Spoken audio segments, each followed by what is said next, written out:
फातिमा मैं पंजगुर फारूम बंदकिन से आई हूँ।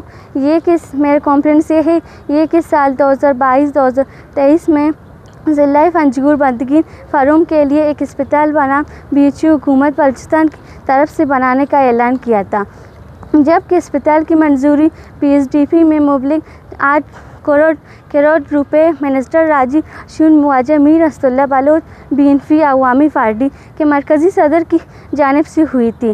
ताहाल मज़कूरा BHU अस्पताल की तामीरात पर किसी किस्म का कोई अमल दरामद नहीं हुआ है और मालूम करने पर मज़कूरा BHU अस्पताल के नाम पर मुबलिग 40 लाख रुपए मुकम्मल B&R के एक्शन खुर्शीद ने निकाले हैं। लिहाजा हम बंदकिन फारूम लोगों का ये मुतालिबा है कि मज़कूरा BHU अस्पताल को बंदकिन फारूम आबादी के अंदर शुरू किया जाए। ये कि हम अहलिया बंदकिन के लोग नेव कोर्ट में केस दाखिल करने जा रहे हैं। Thank you.